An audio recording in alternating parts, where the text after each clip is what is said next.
What if I told you the WhatsApp founder once lived in a Soviet-era dormitory, scraping together pennies? Born in 1976 in the industrial city of Kiev, Jan Koum grew up in a cramped Soviet dormitory where heating barely worked and electricity flickered. His mother, a telephone operator, earned pennies that barely covered food, while his father disappeared after the Chernobyl disaster left the family destitute. At 16, Koum left school to help support his mother, selling used phones on the black market. When the Soviet Union collapsed, the 22-year-old packed a single suitcase, a battered Nokia, and a handful of dollars, and boarded a cargo ship to San Francisco, chasing the promise of a new life today. When Jan Koum stepped into a cramped Seattle coffee shop in 2008, he was clutching a battered Nokia 1100 that cost him barely $5. The phone's screen was cracked, its battery swollen, and the keypad stuck, but it was his lifeline to the only free Wi-Fi in the city. As the cafe's router sputtered to life, Koum watched strangers' messages pop up on his tiny screen, plain text, unencrypted, drifting across an open network. He realized that anyone could intercept those snippets, turning private conversations into public gossip. Fueled by that revelation, he began tinkering with the phone's firmware, stripping away unnecessary services to reduce its attack surface.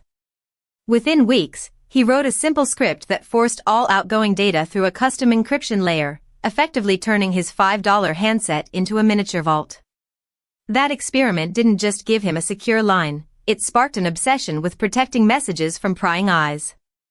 It was the moment Koum understood that the future of communication lay not in flashy features, but in ironclad privacy. One-line takeaway: a broken cheap phone can ignite a billion-dollar vision for secure messaging. In a 4-room walk-up on Seattle's Capitol Hill, Jan Koum turned a squeaky clean kitchen table into a makeshift war room. He coded late into the night on a single laptop, often with a cheap LED lamp as his only light source, while the building's thin walls let every clatter of a neighbor's dishwasher echo into his workspace.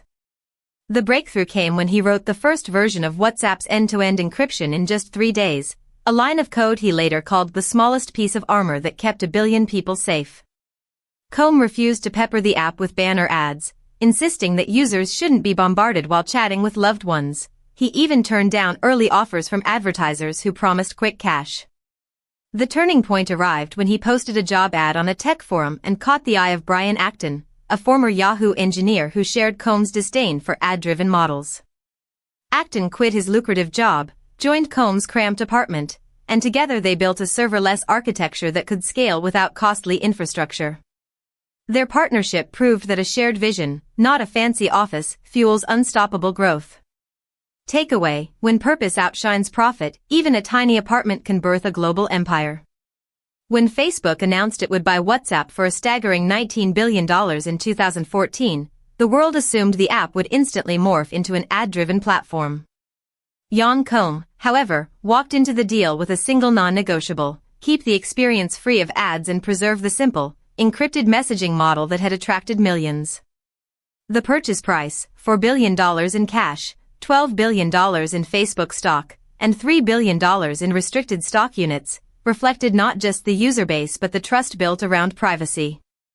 After the acquisition, Koum stayed on as chief executive for 4 years, resisting pressure to monetize through banners or data mining. In 2018 he stepped down, turned down a lucrative severance package, and redirected his wealth toward philanthropy, early-stage crypto projects, and a quiet life away from the spotlight. His post-sale choices proved that the true value of a product lies in the loyalty of its users, not in fleeting ad revenue.